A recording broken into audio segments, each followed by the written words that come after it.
Assalamualaikum warahmatullahi wabarakatuh. Kembali lagi di channel Berita Mistis. Untuk kisah kali ini masih melanjutkan dari kisah yang sebelumnya, sebuah kisah dari tulisannya Dio Seta. Kisah yang berjudul Perang Tanah Danyang. Sebelum kita lanjut ke ceritanya, tekan dulu tombol like video ini dan jangan lupa tekan juga tombol subscribe channel ini. Nyalakan juga lonceng notifikasinya agar tidak ketinggalan cerita-cerita lainnya. Dan seperti apa untuk kelanjutan dari kisah ini? Langsung saja kita masuk ke ceritanya.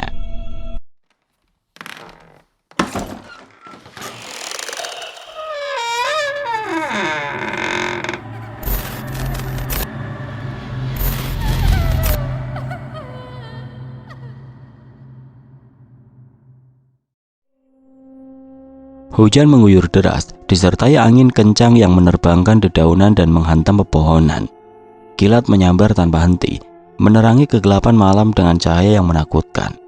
Di tengah badai ini, pasukan Cakra Manunggal berdiri tegak di atas reruntuhan istana salah satu kerajaan sekutu, Tunggul Giri, yang telah mereka tundukkan. Prabu Ramajaya dengan pakaian perangnya yang penuh noda darah dan lumpur berdiri di depan rakyat yang ketakutan. Suaranya menggema melawan gemuruh badai. Mulai saat ini, seluruh rakyat di kerajaan ini berada dalam perlindungan kerajaan Indrajaya, serunya tegas. Para warga yang sebelumnya gemetar karena ketakutan mulai merasakan sedikit ketenangan. Nyawa mereka telah terselamatkan dari ritual penumbalan massal diinisiasi oleh raja mereka sendiri yang kini telah tewas di tangan pasukan Indrajaya. Sementara itu, Abimanyu berdiri di sisi Prabu Ramajaya mengamati badai yang kian menggila. Petir menyambar hanya beberapa meter dari mereka, membuat suasana semakin mencekam. Kerajaan Tunggal Giri dan 3 kerajaan lainnya telah kita kuasai, ujar Abimanyu. Suaranya dingin namun penuh tekad. Hanya ini yang bisa kita lakukan dalam perang kita sebagai manusia. Prabu Ramajaya menoleh dengan pandangan yang penuh keraguan. Apa saatnya kita menyusul Ayah dan Baswara? Tanyanya mengacu pada pasukan lain yang bertempur di wilayah berbeda. Abimanyu menggelengkan kepalanya, rahangnya mengeras. Kau baru saja memberikan pernyataan pada rakyat-rakyat itu, ucapnya tajam. Dan sekarang kau berencana meninggalkan mereka. Ramajaya tersentak oleh teguran itu, namun kegelisahan di dalam hatinya terus bergolak. Aku hanya merasa harus melakukan segala cara untuk menghentikan bencana ini, jawabnya dengan nada penuh keputusasaan. Bahkan jika nyawaku harus menjadi taruhannya. Abimanyu melangkah maju, menatap kakaknya dengan tatapan tajam yang penuh amarah dan tekad. Jangan sombong Ramajaya, suaranya memotong derasnya hujan. Tidak semua masalah harus kau tuntaskan sendiri. Ada saatnya kita menunggu. Percayalah pada mereka yang tengah berjuang dan pada takdir Sang Pencipta. Perkataan itu menghantam Prabu Ramajaya seperti guntur di dadanya. Ia menunduk sejenak, menggenggam gagang pedangnya yang dingin. Ia tahu Abimanyu benar, namun hatinya masih gelisah. Di kejauhan suara genderang perang masih terdengar, tanda bahwa pertempuran di Tanah Danyang belum usai. Namun untuk saat ini, Prabu Ramajaya memutuskan untuk bertahan bersama rakyat yang ia lindungi, berusaha memberi mereka harapan di tengah bencana yang mencekam. Dengan tatapan yang lebih tenang namun tetap penuh tekad, ia memandang badai yang terus mengamuk di langit. Kami serahkan sisanya padamu, Ayah, gumamnya pelan, seakan berdoa kepada mereka yang masih bertempur dan kepada Sang Pencipta, memohon kekuatan untuk melindungi orang-orang yang ia kasihi. Badai besar mengamuk tanpa ampun, menciptakan kekacauan yang melampaui batas alam. Langit terbelah oleh petir-petir yang bersautan, seakan membakar malam dengan cahayanya. Tanah berguncang hebat, tidak lagi dapat dijadikan pijakan. Segalanya seolah diambang kehancuran total, membawa hawa kematian yang mengerikan. Di tengah kekacauan itu, Ratu Puspa Cempaka melindungi Wisangkala yang lemah dari serangan para danyang hitam. Sosok-sosok mengerikan itu bergerak dengan kekuatan alam yang mematikan, sementara Ratu Puspa Cempaka memutar selendangnya, menciptakan perisai cahaya untuk menahan hujan serangan bertubi-tubi. Manjing Marcapada disimpan di sana, teriak Baswara, berlari menembus rintik badai. Dan yang hitam lainnya bersama Ratu Senggerani sedang mencoba merebutnya demi membangkitkan Angkara Saka dengan kekuatan kedua pusaka itu. Lalu siapa yang menjaga pusaka itu? Tanya Kertasukmo sambil mencabut kerisnya, bersiap menghadapi apapun yang menunggu di depan mereka. Orang bodoh yang tidak pernah memikirkan dirinya sendiri, jawab Baswara dingin, tatapannya penuh tekad. Ketika mereka mendekati kuil batu yang tersembunyi di tengah hutan lebat, mereka melihat pertarungan yang tidak seimbang. Prajurit-prajurit yang telah dikuasai kekuatan hitam menyerang sosok yang berdiri sendirian di tengah arena. Di belakang mereka Ratu Senggrani dengan tubuh yang mulai dipenuhi sisik seperti ular menebarkan aura ancaman yang mematikan. Raja Indrajaya memimpin pasukannya, namun ia geram saat menyadari banyak dari mereka telah dirasuki kekuatan gelap, berubah menjadi alat tidak bernyawa bagi para danyang hitam. Di tengah arena mereka melihat sosok yang tidak terduga, Daryana yang bertarung mati-matian melawan para prajurit yang menyerangnya tanpa henti. Tidak mungkin, seru Kertasukmo dengan suara bergetar. Tapi benar, itu benar dia Eyang Daryana. Purbawengi memastikan, suaranya penuh emosi.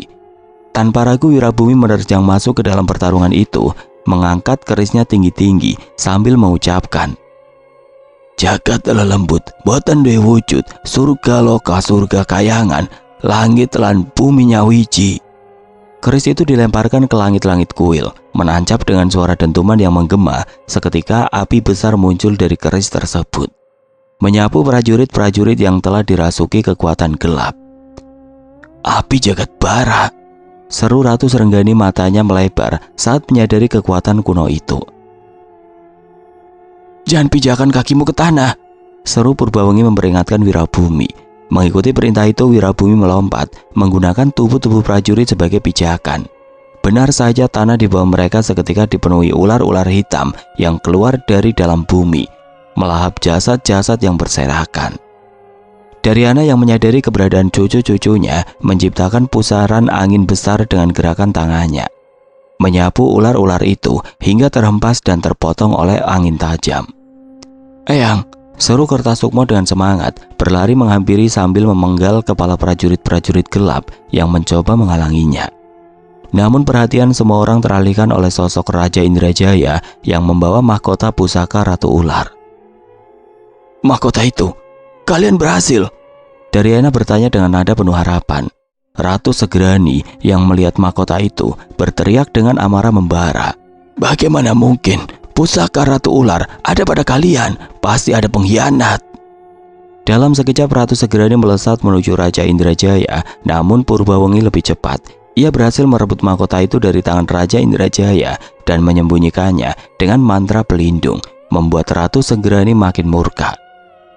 Serahkan pusaka itu, seru Ratu Senggrani. Tubuhnya kini dipenuhi sisik mengkilap yang memantulkan cahaya api di sekitarnya. Panglima Brasma yang menyadari bahaya itu menghadang Ratu Senggrani dengan tombaknya. Namun serangannya tidak berarti apa-apa. Tombak yang dipenuhi kekuatan kanuragan itu bahkan tidak mampu menembus kulit sisik Ratu Senggrani.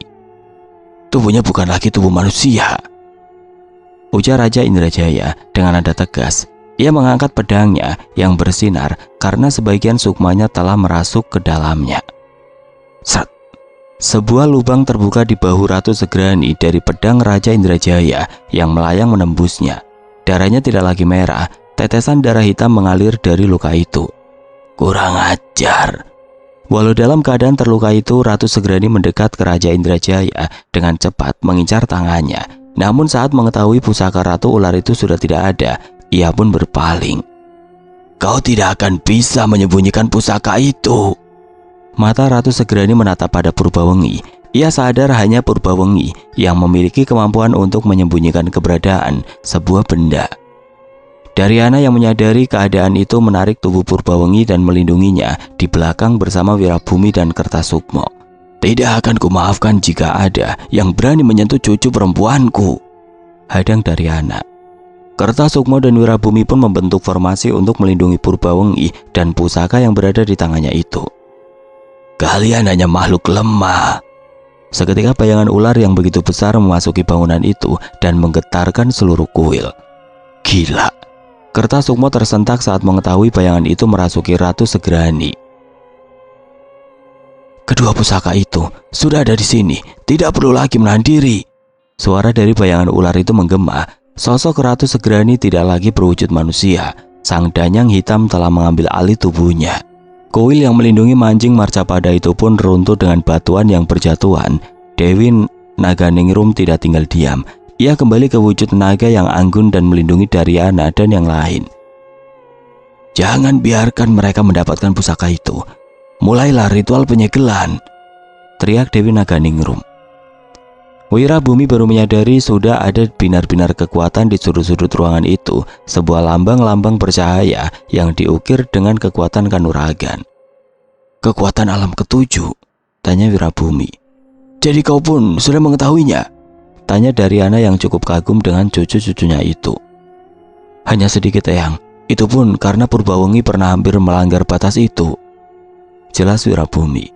Saat tahu ritual penyegelan pusaka dimulai, seluruh danyang hitam mengalihkan perhatiannya ke arah kuil. Kalabuto, Jagat Bara, Nyai Durgati mengincar Daryana yang mulai terlihat dari kuil yang runtuh. Jangan biarkan mereka, teriak Nyai Durgati. Di atas langit, tiba-tiba terkumpul kekuatan mengerikan. Hujan api, bebatuan besar, hingga kabut hitam yang siap jatuh ke arah Daryana. Kekuatan yang mungkin bisa menghancurkan sebuah pulau.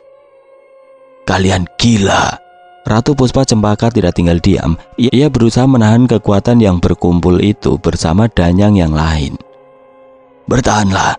Ada danyang lain yang akan membantu kita. Mereka mendekat dari arah timur. Buto Cayaloka menyapu setiap batu yang berjatuhan dari langit bersama Ratu Puspa Cempaka. Tapi itu saja tidak cukup. Bak sebuah meteor yang menyentuh tanah. Kuil danyang pun yang melindungi mancing Marcapada hancur bersama setiap makhluk yang ada di dalamnya. Tanah para danyang berguncang, alam itu porak-poranda, kuil itu pun tidak lagi berbentuk. Hembusan angin membawa aroma kehancuran, tubuh Daryana gemetar. Terlihat mustahil untuk bangkit, namun ia memaksakan dirinya berdiri. Langkahnya terseret. Berulang kali jatuh, namun ia tidak menyerah. Matanya melebar penuh horor melihat Wirabumi, Purbawengi dan Kertasukmo. Tergeletak tidak berdaya, nyaris kehilangan nyawa. Pusaka itu, di mana pusaka itu? Seru Raja Indrajaya. Nafasnya tersegal, tubuhnya lebih lemah daripada Daryana, namun matanya tetap mencari pusaka Ratu Ular. Panik Daryana memandang sekeliling, tidak ada pusaka itu di tangan Purbawengi. Namun pandangannya tertuju pada sosok Dewi Naganingrum memegang pusaka itu sambil mengerahkan kekuatan untuk melindunginya. Sejenak Daryana merasa lega hingga ia melihat sesuatu yang mengerikan. Tubuh Dewi Naganingrum mulai terselimuti asap hitam pekat. Wujud Naganingrum yang biasa melekat pada danyang putih berubah menjadi ular besar yang menjijikan dengan taring yang meneteskan racun. Tidak ada lagi yang bisa merebut pusaka ini dariku, ucap Dewi Naganingrum dingin. Senyuman jahat terukir di wajahnya. Kau berkhianat, seru Daryana. Suaranya penuh rasa sakit dan keterkejutan. Tidak mungkin. Ratu Puspa Cempaka yang berada di dekatnya tidak percaya dengan apa yang ia lihat. Di tengah kekacauan, Wirabumi meskipun lemah mencoba merebut pusaka dari Dewi Naganingrum. Tangan gemetar Wirabumi hampir menyentuh pusaka itu, tapi Dewi Naganingrum bergerak dengan cepat. Ekor panjangnya yang tajam melesat dan menembus tubuh Wirabumi, menciptakan lubang besar di dadanya. Tidak, Wirabumi, jerit Daryana. Amarahnya meledak. Daryana merasakan beban yang semakin berat. Ia tahu ini adalah akhir dari segalanya jika ia tidak bertindak dengan nafas terputus-putus. Ia mulai merapal mantra kuno, tubuhnya bergetar, dan perlahan bayangannya terbelah menjadi 3 wujud. Ajian Pecah Sukmo, apa yang kau rencanakan Daryana? Raja Indrajaya memandang dengan ketakutan. Dewi Naganingrum dan Ratu Senggerani yang telah bergabung sebagai ular raksasa segera menyerang. Namun sebelum serangan itu mengenai Daryana, sebuah sosok raksasa berbentuk kera melayang ke depan, menahan wajah ular-ular itu dengan tangan kosong. Gunakan waktu ini, jangan pikirkan tubuhku, lakukan apa yang harus kau lakukan. Suara Baswara bergema, tubuhnya diambil alih oleh Wanadharma, roh kera gaib yang mengalirkan kekuatan kanuragan luar biasa.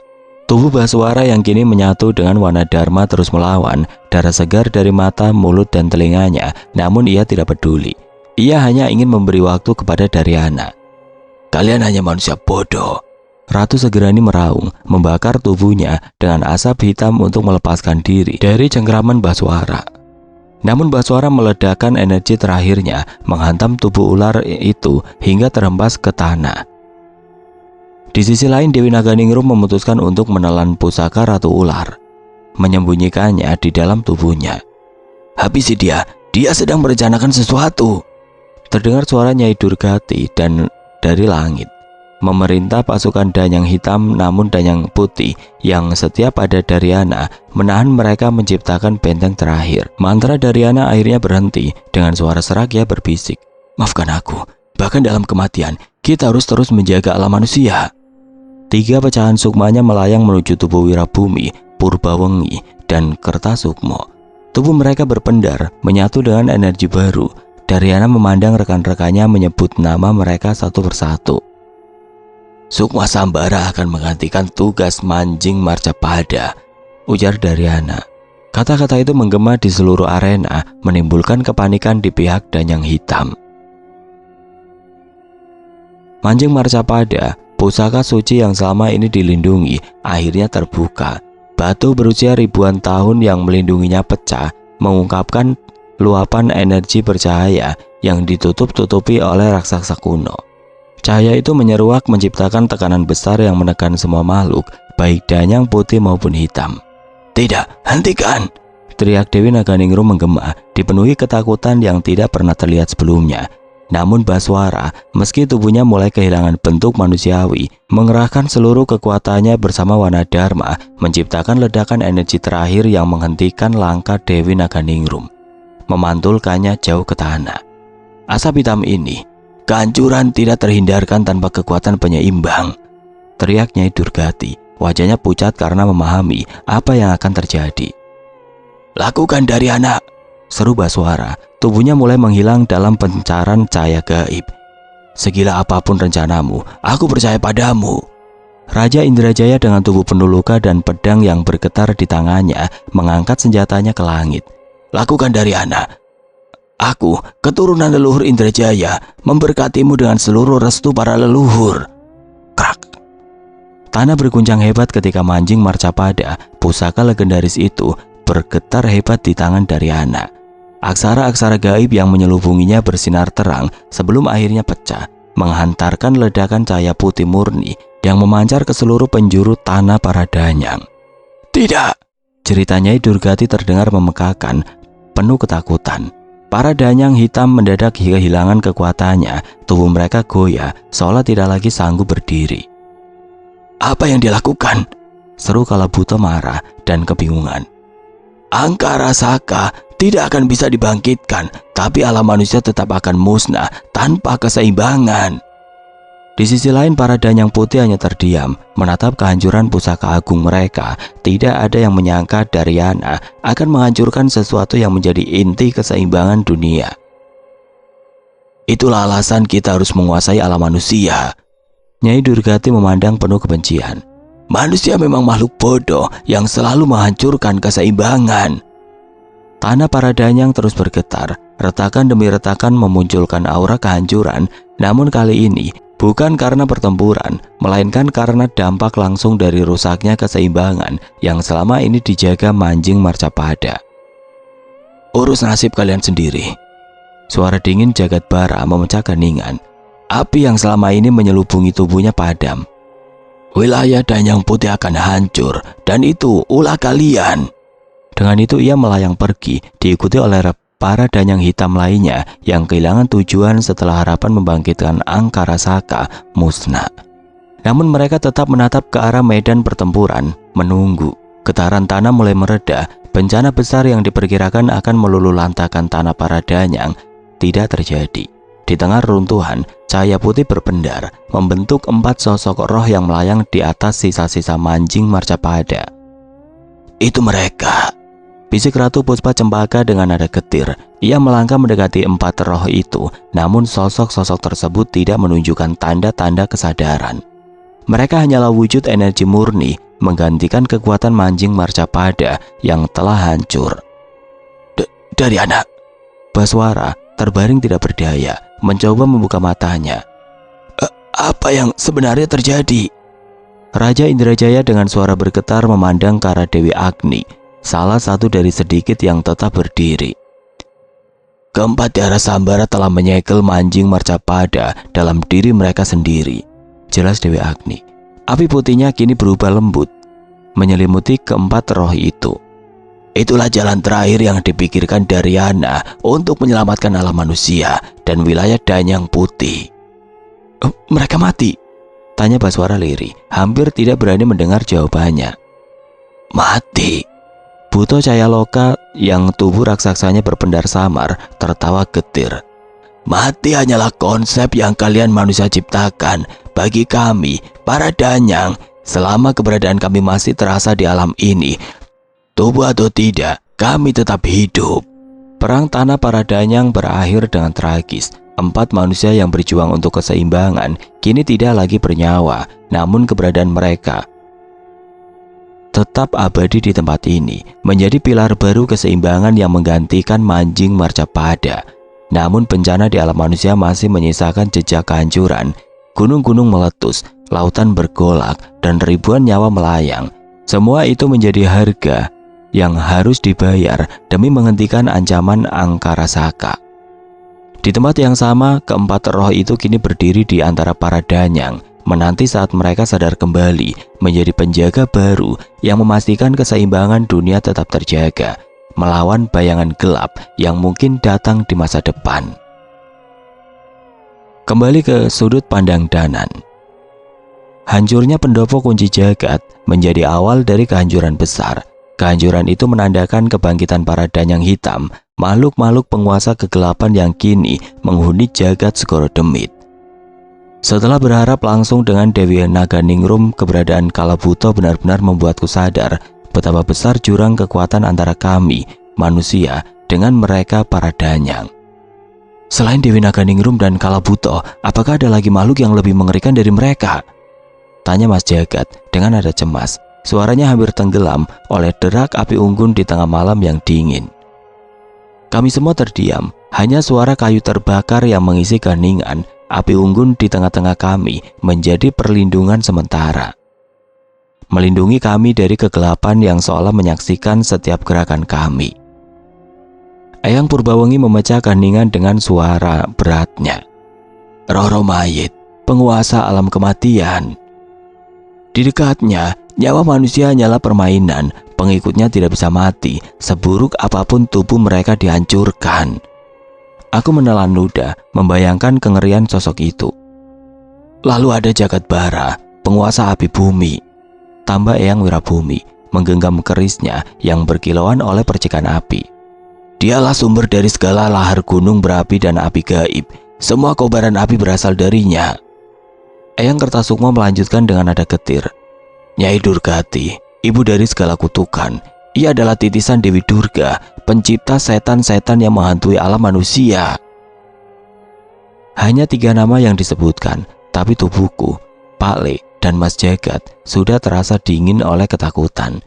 Bayangan akan kekuatan mereka menghantui pikiran kami. Eyang, suara Pak Le terdengar lirih. Apakah ada cara untuk mengalahkan mereka? Eyang Purbawengi memandang kami dengan sorot mata bijak, tapi penuh ketegasan. Mereka tidak boleh lenyap, Bimo, katanya pelan. Mereka adalah bagian dari keseimbangan alam ini. Bayangkan, jika tidak ada api dari bumi, tidak ada kutukan atau ancaman yang membuat manusia takut berbuat dosa. Dan tidak ada kematian, meskipun tubuh manusia sudah menua, dunia akan kacau. Penjelasan itu membuat kami tertegun. Para Danyang bukan sekedar makhluk gaib. Mereka adalah perwujudan kekuatan alam, keseimbangan yang menjaga dunia ini. Mereka ada bukan untuk dimusnahkan, melainkan untuk menjaga harmoni. Namun, lanjut suara lembutnya sedang rangu.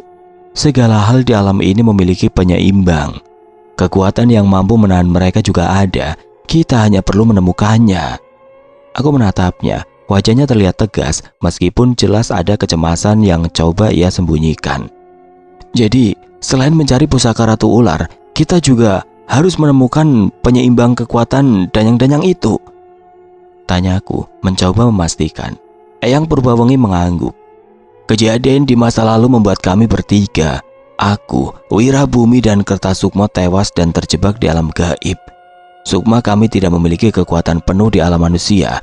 Jika pusaka itu memang berada di sana, kami hanya bisa membantu kalian sejauh kemampuan kami. Kami kembali terdiam, hanya ditemani api unggun yang mulai mengecil. Beban misi ini terasa semakin berat. Kami tidak hanya berhadapan dengan makhluk-makhluk yang jauh lebih kuat, tetapi juga berjuang menjaga keseimbangan dunia. Dan di tengah api yang mulai redup, kesadaran itu semakin jelas. Apa yang kami hadapi bukan sekedar pertempuran, melainkan ujian bagi seluruh keberadaan kami sebagai manusia. Saat itu tiba-tiba Nyi Sendang Rangu berdiri dari posisi duduknya yang anggun. Wajahnya sedikit tersenyum sambil memainkan airnya yang berubah menjadi kabut. Untuk hal itu, seharusnya ada yang bisa kita andalkan. Tidak terlihat dengan jelas apa yang terpantulkan di kabut itu. Namun sebuah suara yang kami kenal mengingatkan kami atas apa yang terjadi. Nyi, kami bertiga menoleh dan segera mengenali suara Mbok Sar yang muncul dari balik kabut Nyi Sendang Rangu. Mbok Sar, itu kau? Apa terjadi sesuatu? Tanyaku cemas. Danan, syukurlah kalian selamat. Terdengar suara Cahyo dari balik kabut itu. Jangan nyelonong, ini tempayan mahal. Ya ampun Mbok, ini di pasar paling 10 ribuan. 10 ribu gundulmu, ini tempayan keramat. Udah itu dijawab dulu, keburu mati teleponnya. Bocah gendeng. Terdengar samar perbincangan Cahyo dan Mbok Sar yang membuat kami bertiga tidak mampu menahan senyum. Cahyo, entah di kondisi apapun dia selalu bisa mencairkan suasana. Sudah Jul, kasihan Mbok Sar. Nah kan, wis Mbok. Cahyo masih belum puas. Plak, aduh. Terdengar suara tangan Mbok Sar yang memukul kepala Cahyo. Sepertinya ia mulai tidak sabar dengan tingkah Cahyo. Apa yang terjadi di sana, Danan? Banyak kejadian tidak wajar di alam manusia sejak kalian pergi. Mbok Sar sudah menyadari pergolakan yang ada. Sosok-sosok yang berperan dalam keseimbangan alam mulai terusik. Sepertinya akan terjadi perang para makhluk-makhluk penguasa alam yang di luar nalar kita. Jadi benar, akan ada bentrokan antar para danyang. Apa yang membuat perang itu terulang lagi? Mbok Sar mempertanyakan. Kami masih mencari tahu. Ada sebuah pusaka yang menjadi kunci dari bencana ini. Pusaka Ratu Ular. Aku punya petunjuk dari Desa Tra Rojo Bedes mengenai sosok Kalabuto, Dewi Ular Purba, hingga beberapa mustika tertulis di serat lontar ini. Waktu kita tidak lebih dari 100 hari sebelum mereka semua bangkit sepenuhnya. Ucap Cahyo. Rojo Bedes. Kamu nggak bercanda kan Jul? Pak Le memperingatkan Cahyo. Kali ini enggak Pak Le. Aku juga tidak nyangka kalau Tra Rojo Bedes punya sejarah panjang yang berhubungan dengan danyang di masa lalu. Balas Cahyo. Wirabumi, Purbawengi dan Kertasukma mendekat memperhatikan ke arah pantulan penglihatan itu. Saat itu seketika Mbok Sar merunduk dan memberi hormat kepada 3 leluhur Sambara itu. Sepertinya aku mengenal Mundo. Kau bukan keturunan dari darah biasa, ucap Eyang Purbawengi pada Mbok Sar. Saya keturunan dari Tra Piryawono, Eyang, balas Mbok Sar. Aku tidak mengenal nama keluarga itu, tapi entah mengapa aku merasa dekat. Menyusul Purbawengi, Eyang Wirabumi mendekat dan memperhatikan Cahyo. Ia seperti memperhatikan sesuatu yang lain. Ternyata takdir sang pencipta memang sulit ditebak, ucapnya menggeleng memperhatikan Cahyo. Saat itu tiba-tiba suasana di sekitar mereka berubah. Api unggun yang mereka nyalakan mati begitu saja. Hal itu menjadi pertanda bahwa ada sosok berniat jahat yang mendekat ke arah mereka. Eyang, Jagat memastikan apa yang terjadi pada Eyang Purbawengi. Eyang Purbawengi pun menyentuh dahinya sejenak dan mengangkat kepalanya. Kita tinggalkan tempat ini. Siapa? Eyang Kertasukma mempertanyakan firasat Eyang Purbawengi. Aku tidak dapat menerawangnya. Mereka melindungi keberadaan mereka. Saat Eyang Purbawengi mengatakan hal itu, artinya sosok yang mendekat bukanlah sosok biasa yang dapat kami remehkan. Danan, apa yang terjadi? Tanya Cahyo. Saat ini kita tidak bisa berdiam lama di satu titik di alam ini. Kami sedang diburu. Benar, anak buah Dewi Naganingrum, Raden Mas Suto Benggolo, diperintahkan untuk memburu dirimu. Mbok Sar, kami harus pergi. Kita bicarakan lain. Belum sempat Nyi Sendang Rangu menyelesaikan kata-katanya, tiba-tiba 4 buah tiang pasak tumbuh begitu saja, tidak jauh dari tempat kami berada. Bahaya, mereka berniat mengurung kita. Eyang Purbawengi menyadari maksud akan munculnya tiang panjang itu. Spontan Eyang Wirabumi, Eyang Kertasukmo, dan Eyang Purbawengi melesat menuju tiang pasak yang tumbuh membentuk akar yang menjulang ke atas. Eyang Kertasukmo menebangnya, Eyang Wirabumi membakarnya, Eyang Purbawengi mengutuknya hingga benda-benda itu tidak lagi tumbuh. Melihat hal itu kami segera menuju ke satu tiang lain dan menghancurkannya. Sial, Eyang Wirabumi menyadari tiang-tiang lain yang terus tumbuh dan menghancurkannya lagi. Tapi seolah enggan untuk menyerah, benda itu muncul kembali dan terus tumbuh setinggi pohon kelapa. Sudah ratusan tahun pun kalian masih ingin mencampuri urusan kami. Suara sosok perempuan menggema di sekitar kami. Jelas aku tidak mengenali suara itu, tapi Eyang Wirabumi dan yang lainnya terlihat panik. Kalian pergilah, temukan pusaka Ratu Ular dan danyang putih yang lain, teriak Eyang Wirabumi. Siapa dia, Eyang? Kami tidak mungkin membiarkan kalian menghadapi mereka sendiri, tanyaku. Nyai Durgati, kekuatannya jauh lebih mengerikan daripada saat itu. Biar kami menahan mereka. Pergilah, balas Eyang Purbawengi. Mendengar hal itu, aku mengeluarkan kerisku dan bersiap menghadapi sosok yang mendekat itu. Tidak ada niatan kami untuk meninggalkan Eyang kami menghadapi makhluk itu tanpa kami. Tidak, Danan, kalian belum bisa mengalahkan Nyai Durgati. Kalian membutuhkan bantuan danyang lain. Suara Mbok Sar tiba-tiba terdengar lagi. Ia merasakan pancaran kekuatan mengerikan saat itu juga. Sialnya tiang-tiang pancang itu tumbuh dengan begitu liar dan cepat. Kami semua kewalahan untuk menghancurkannya. Nyi Sendang Rangu, bawa Danan pergi, perintah Pak Le. Tidak, Pak Le, aku akan ikut bertarung. Benar, kau harus bertarung, Danan, tapi tidak di sini. Carilah danyang yang lain dan pusaka itu. Aku dan Pak Le akan mencari cara menyelamatkan ketiga eyang kita, teriak Mas Jagat. Tidak, kalian bertiga harus pergi. Kalian harus selamat, perintah Eyang Wirabumi. Mendengar perkataan itu, Mas Jagat membacakan ajian lintas bumi yang memunculkan sebuah gerbang menuju alam lain. Kekuatan ini, Nyi Sendang Rangu menyadari aliran energi mengerikan dari alam itu, sebuah alam terkutuk yang dikenal sebagai alam leluhur Sambara. Bukankah itu alam terkutuk? Tanyaku bingung dengan maksud Mas Jagat, tapi ketika Eyang kami menyadari gerbang itu, seolah merasakan perasaan yang berbeda. Kau bahkan bisa membuka alam ini, ucap Eyang Purbawengi takjub dengan perbuatan Mas Jagat. Kami tidak bisa keluar dan masuk seenaknya di alam terkutuk ini. Kau harus selamat dan mencari danyang yang lainnya sementara kami berada di alam itu, teriak Mas Jagat. Aku tidak suka situasi ini, namun kekuatan dari sosok Nyai Durgati semakin kurasakan. Bersamaan dengan itu, tiang-tiang pancang yang hendak mengurung kami pun tumbuh semakin menggila. Nyi Sendang Rangu, tolong! Eyang Kertasura memberi isyarat pada Nyi Sendang Rangu. Saat itu selendang Nyi Sendang Rangu menarikku dengan paksa. Ada mantra yang dibacakan oleh Mbok Sar, ajian lintas bumi. Jagat kembali terdengar. Jika hanya dirimu, seharusnya aku bisa. Mas Jagat sekali lagi membuka gerbang dengan menyambungkannya dengan mantra Mbok Sar. Tidak, aku masih bisa bertarung, teriakku. Namun mereka tidak peduli. Nyi Sendang Rangu tetap menarikku dan membawaku menuju celah yang dibuka oleh Mas Jagat. Jangan bodoh, Danan. Pak Le akan memastikan kami dan ketiga eyang akan selamat. Selain kamu dan Panjul, Pak Le tidak tahu harus mempercayakan hal sesulit ini pada siapa lagi, ucap Pak Le dengan tegas. Benar, ada Pak Le bersama mereka. Ia pasti tidak akan membiarkan mereka semua celaka. Mas Jagat, aku melemparkan keris Raga Sukma padanya. Mas Jagat, lebih membutuhkan ini. Mas Jagat menangkap keris Raga Sukma namun terlihat bingung. Tidak, kau juga membutuhkannya. Aku menunjukkan sesuatu yang tersimpan di sukmaku. Wujud roh keris Raga Sukma ada padaku. Tolong lindungi Pak Le dan yang lainnya dengan itu. Mas Jagat mengangguk mengerti. Saat itu akar tiang pasak itu tumbuh dengan menggila. Nyi Sendang Rangu tidak bisa bertahan lagi. Ia mendekapku dan membawaku masuk ke celah yang dibuat oleh Mas Jagat dan Mbok Sar. Aku melihat Mas Jagat memuntahkan darah dari mulutnya, membuka gerbang dua alam terkutuk, benar-benar melukai dirinya. Kita juga pergi, perintah Pak Le yang menyadari bahwa Mas Jagat tidak mampu bertahan lebih lama lagi. Eyang Purbawengi menangkap tubuh Mas Jagat dan membawanya ke dalam gerbang alam leluhur Sambara, sementara Eyang Wirabumi menyusul setelah memastikan semua pergi dengan aman.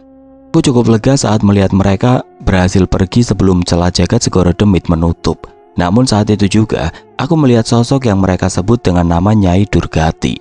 Sosok perempuan dengan rambut yang begitu panjang, melayang dengan seluruh tubuhnya yang hitam bersama kebaya tuanya. Ada mata berwarna merah di dahinya yang membuat benar-benar merasa cemas. Kekuatan besar pun menarikku. Suara mantra Mbok Sar terdengar terus-menerus menarikku dan Nyi sedang rangu. Tidak akan aku biarkan. Tiba-tiba suara Nyai Durgati terdengar di sekitarku. Entah apa yang terjadi, sesuatu yang gelap menyelimuti tubuhku. Nafasku semakin sesak. Suara mantra Mbok Sar mulai terdengar samar. Kuatkan dirimu, Danan. Terdengar suara Cahyo bersautan dengan mantra Mbok Sar. Dalam hati aku terus membaca doa, mengharap perlindungan dari penciptaku di tempat yang benar-benar tidak aku mengerti. Hingga segala yang berada di sekitarku kembali tenang dan kesadaranku menghilang. Suara ramai terdengar mengusik ketenanganku. Mataku terbuka dengan pemandangan pohon dan dedaunan yang ada di atas wajahku. Selendang Nyi Sendang Rangu menutupi sebagian tubuhku, namun aku tidak melihat keberadaannya. Aku mencoba mengingat semua yang terjadi dan mengenali situasi ini. Saat ini aku ada di sebuah hutan kecil yang berbatasan dengan desa. Suara keramaian terdengar dari keramaian pasar yang berada di dekat hutan ini. Setelah merasa cukup tenang, aku pun mendekati keramaian itu. Setidaknya aku bisa mencari informasi tentang keberadaanku saat ini. Sebuah desa masih asri dengan rumah-rumah yang dibangun dengan kayu dan ukiran-ukiran khas. Patung-patung Gupolo terlihat di dekat pagar seperti rumah-rumah di zaman dulu. Sekilas aku merasa sedikit bernostalgia. Dan hebatnya masyarakat di desa ini masih banyak yang mengenakan kebaya, walaupun beberapa dari mereka sudah mengenakan pakaian seperti kaos dan kemeja pada umumnya. Ngapunten, Bu. Aku mencoba menyapa seorang ibu yang baru saja pergi meninggalkan pasar. Ini saya sedang berada di desa apa ya, Bu? Ibu itu berhenti sejenak dan memandangku sambil mengernyitkan dahi. Alah, masnya tersesat toh. Ini desa Punden. Masnya gimana bisa sampai di sini? Ibu itu balik bertanya dengan cemas. Panjang ceritanya, Bu. Kalau arah ke jalan utama lewat mana? Kalau jalan kaki bisa hampir 1 jam lewat jalur desa. Ibu itu menunjuk ke arah gapura desa yang berbatasan langsung dengan jalan. Kalau mau, nanti biar saya minta tolong teman saya buat antar naik motor. Wah, nggak usah repot-repot, Bu. Saya istirahat sebentar saja dulu. Yang penting saya sudah tahu jalan pulang. Baik kalau begitu. Kalau butuh apa-apa mampir ke rumah saja. Rumah saya di ujung yang ada sumur timbanya. Tanya saja rumah Bu Sinem. Kalau mau istirahat di rumah saya juga silahkan. Matur nuwun sangat, Bu. Nanti kalau kemalaman saya izin mampir. Monggo, jangan malu-malu. Kami pun berpisah setelah perbincangan singkat itu. Bu Sinem tidak langsung pergi. Ia malah merogoh belanjaannya dan memberikanku sebuah arem-arem saat menyadari aku belum makan sejak pagi. Dari pertemuan dengan Bu Sinem, aku menilai sepertinya warga desa di sini juga cukup ramah. Aku berjalan melintasi pasar, menikmati pemandangan keramaian manusia yang tidak pernah kulihat selama berada di alam lain. Hal ini cukup menenangkan. Tapi ada beberapa hal yang menarik perhatianku di desa ini. Ada beberapa patung berwujud dewa-dewa Jawa di beberapa sudut. Ternyata keramaian di desa itu tidak hanya terjadi di pasar. Di dalam desa penduduk begitu ramai mengerubungi sesuatu. Aku mendekat, dan apa yang kulihat saat itu benar-benar bukan pemandangan yang biasa kulihat. Ada seekor ular yang begitu besar, panjangnya hampir memenuhi 1 jalan. Ular itu sudah mati. Dan warga desa mengelilinginya dan merobek isi perutnya. Tidak ada yang panik di sana, seolah hal itu sudah lumrah terjadi di desa itu. Di antara orang-orang itu ada seorang anak kecil di sana. Ia mengenakan pakaian yang berbeda seperti pakaian khas desa itu. Ada sebuah nampan yang dibawa olehnya, dan salah satu orang warga desa yang tubuhnya penuh cipratan darah ular mengantarkan sebuah tengkorak manusia yang ia keluarkan dari tubuh ular itu. Tidak hanya satu, tapi masih ada tengkorak-tengkorak lain yang dikeluarkan dari tubuh ular itu. Maaf mas, ini sedang apa? Upacara ritual kah? Tanyaku pada seorang pria yang tidak jauh berada di dekatku. Pertama kali ke desa ini ya mas. Pria itu langsung mengenali bahwa aku bukan bagian dari warga mereka. Di desa Punden jasad manusia tidak dikubur atau dibakar, tapi diletakkan di hutan agar dimakan oleh sarpalaji. Pria tua menjelaskan bahwa sarpalaji adalah sebutan mereka untuk ular-ular pemakan mayat di hutan. Saat sarpalaji mati, bangkai mereka akan muncul di desa. Barulah saat itu warga boleh membelah perut ular besar itu dan menyimpan tengkorak-tengkorak keluarga mereka. Berarti masih banyak ular-ular seperti ini di hutan? Tanyaku yang bergidik ngeri saat menyadari masih banyak ular-ular sebesar itu di hutan tempat aku terkapar sebelumnya. Sarpalaji akan terus ada. Mereka bagian dari desa kami juga, Mas. Tapi tenang saja, mereka hanya memakan jasad manusia dan tidak pernah ada cerita mereka menyerang manusia hidup. Walau begitu, aku pasti tetap akan merasa ngeri saat melihat sarpalaji di hutan. Belum lagi ritual pemakaman ini, semua ini benar-benar berbeda dari yang biasanya. Rasa penasaranku pun membuatku memutar dan memperhatikan ular itu. Aku tidak merasakan kekuatan aneh apapun. Ular ini bukan ular siluman dan hanya ular biasa dengan ukuran yang besar. Saat melintasi ular itu, aku tanpa sengaja berpapasan dengan anak kecil pembawa tengkorak itu. Kami tidak bertegur sapa, namun saat ia melintasiku, tiba-tiba ia berbicara dengan suara pelan. Sebaiknya Mas tinggalkan desa ini secepat mungkin. Ia berbicara tanpa menoleh dan melewatiku begitu saja. Apa maksudnya? Apa itu sebuah peringatan? Mataku terus mengikuti kemana anak perempuan itu pergi, namun ia tetap tidak menoleh lagi ke arahku. Kali ini aku tidak boleh membuat kesalahan. Selain tidak ada urusan di desa ini, aku pun harus segera menemui Cahyo dan mulai mencari petunjuk atas pusaka para danyang maupun keberadaan sosok danyang lain yang bisa membantu kami. Aku pun tidak lagi memperhatikan warga dan ular itu lagi. Dengan langkah sedikit cepat, aku menuju gapura desa Punden, menuju arah jalan yang ditunjukkan Ibu Sinem sebelumnya. Langit terlihat mulai mendung, dan aku tidak terlalu memperdulikannya. Bagus, pergilah dan jangan mencoba berpaling ke belakang untuk kembali. Suara anak itu terdengar lagi. Rupanya ia menanti di sebuah belokan seolah memastikanku untuk pergi. Aku masih tidak mengerti, namun aku memutuskan untuk mengikuti perkataan anak itu. Tidak ada yang aneh lagi mengenai suasana di desa itu. Aku meninggalkan desa tanpa ada sedikit pun masalah. Ataupun hal aneh saat sudah cukup jauh, barulah aku sedikit melambatkan langkahku untuk mengatur nafas, dan saat itu sesuatu terjadi. Suara gong menggema dari dalam hutan, mengguncang keheningan siang yang muram. Pelan tapi pasti alunan gamelan menyusul, berpadu dengan irama gong yang berat dan menyeramkan. Suara itu terlalu aneh untuk dianggap biasa, menggetarkan hingga ke tulang. Aku berdiri kaku, mencoba mencari sumber suara itu. Mata biasa mungkin tidak melihat apa-apa, tetapi dengan mata batinku, aku menyadari keberadaan makhluk-makhluk yang tidak kasat mata. Di antara semak-semak dan pepohonan, terlihat wajah-wajah pucat tanpa ekspresi. Mereka memainkan alat musik dengan gerakan lambat, seolah-olah setiap nada adalah seruan dari dunia yang telah lama mati.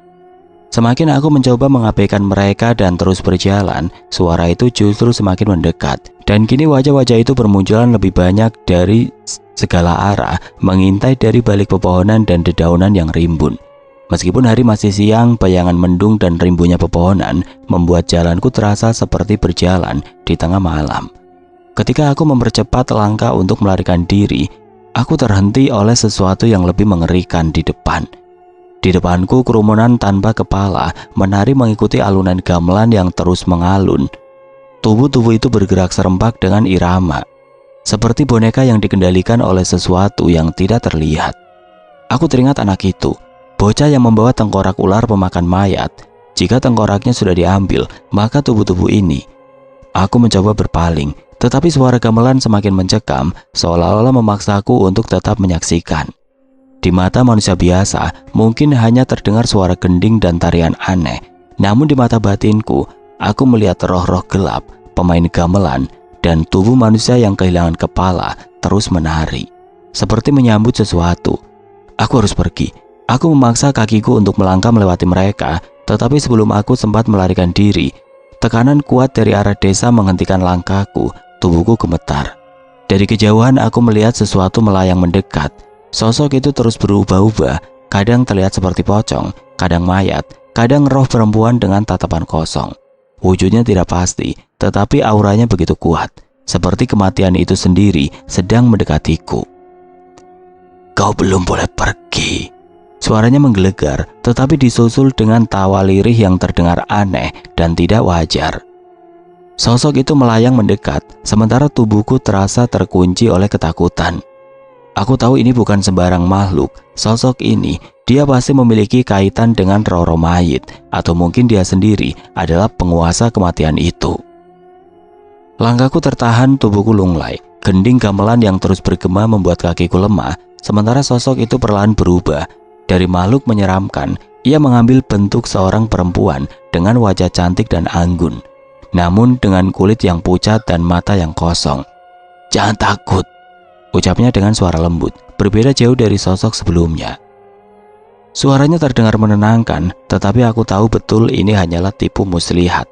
Aku mencoba menjauh. "Siapa? Apa maumu?" tanyaku dengan suara gemetar, sambil terus melantunkan doa-doa dalam hati untuk melindungi diriku. Tiba-tiba tanpa kusadari, ia sudah berada di belakangku. Tangan lentiknya yang dingin menyentuh bahuku dengan lembut, membuat seluruh tubuhku membeku. Wajahnya mendekat, begitu dekat hingga aku bisa merasakan nafasnya di telingaku. "Keberadaanmu memberiku perasaan yang berbeda," bisiknya penuh rayuan. Suaranya seperti desah angin, menggoda tapi mengancam. "Ini pertama kalinya aku merasakan perasaan ini dari manusia." Aku melompat menjauh dengan nafas tercegal, tetapi ia terus mendekat. Senyum di wajahnya membuatku semakin cemas. "Aku tidak mengerti apa yang kau bicarakan," sergaku mencoba menahan ketakutan. Dia tertawa pelan, suara tawa yang tidak manusiawi. "Tapi apa yang kita lakukan di hutan itu benar-benar nikmat, bukan?" Kata-katanya menghantam seperti palu.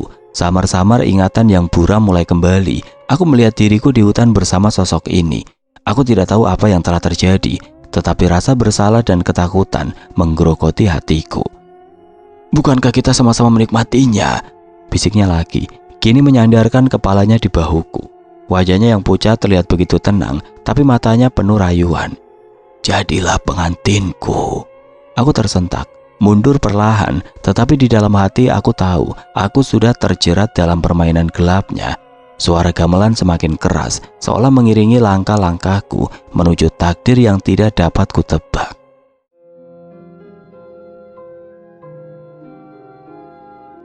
Oke teman-teman, sampai di sini dulu ceritanya. Nantikan kelanjutan kisah ini di video berikutnya. Agar tidak ketinggalan, klik tombol subscribe channel ini dan nyalakan lonceng notifikasinya. Wassalamualaikum warahmatullahi wabarakatuh.